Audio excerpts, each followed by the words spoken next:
इस सृष्टि में जो जन्म लेता है वो निश्चित रूप से मृत्यु के अधीन हो जाता है। दोस्तों, यहाँ भगवान श्री कृष्ण कहते हैं कि इस मृत्यु लोक का हर प्राणी, चाहे मनुष्य हो या पशु पक्षी हो या फिर पेड़ पौधा हो, हर सांस लेने वाला प्राणी अपने जन्म के साथ मृत्यु को भी लेकर आता है।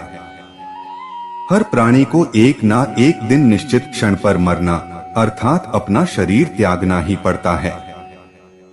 मनुष्य को सिर्फ कर्म करने का अधिकार है, फल की इच्छा ना करें।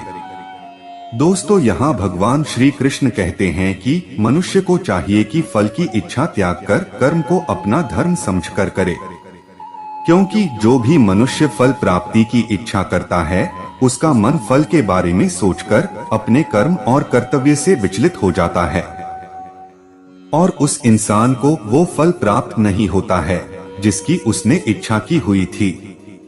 इसीलिए भगवान श्री कृष्ण कहते हैं कि मनुष्य सिर्फ कर्म कर सकता है, फल कदापि मनुष्य के अधीन नहीं है।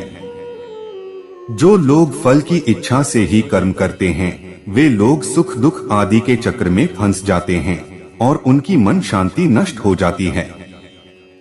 भगवान श्री कृष्ण कहते हैं कि मनुष्य अपने फल की इच्छा को त्याग कर कर्म को अपना धर्म समझकर करे तो उसको फल अवश्य मिल जाएगा, परंतु उस फल को वो विधान की इच्छा समझकर स्वीकार कर ले।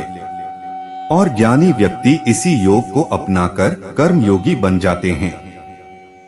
इस विश्व में केवल शरीर मरते हैं, लेकिन आत्मा अविनाशी है। शरीर के मरने पर भी आत्मा नहीं मरती है।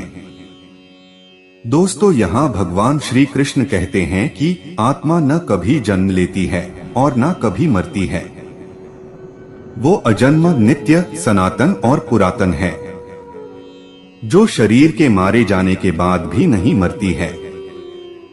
जो सचमुच ज्ञानी होते हैं वो ना उनका शोक करते हैं जो मर गए हैं और ना ही उनका शोक करते हैं जो अभी जिंदा है, क्योंकि वो जानते हैं कि जो मर गया है वो फिर से जन्म लेगा और जो अभी जीवित है वो अवश्य ही मर जाएगा। मरने वाला फिर से जन्म लेगा, क्योंकि केवल शरीर का नाश होता है।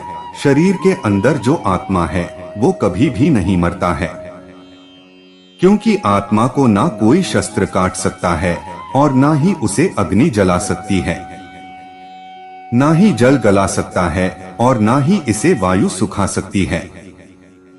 अपने मन को नियंत्रित करो। दोस्तों, यहाँ भगवान श्री कृष्ण कहते हैं कि मनुष्य के शरीर का एक अदृश्य अंग है मन, जो दिखाई नहीं देता, परंतु वही इस शरीर का सबसे शक्तिशाली हिस्सा है। मनुष्य को मैं के घमंड की मदिरा पिलाकर मदहोश करने वाला पाखंडी केवल ये मन ही है।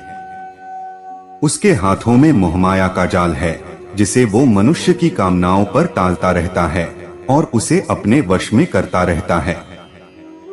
ये मन शरीर से भी मोह करता रहता है और अपनी खुशियों से भी और अपने दुखों से भी मोह करता रहता है। खुशियों में खुशियों भरी गीत गाता है और दुख में दुख भरे गीत गुनगुनाता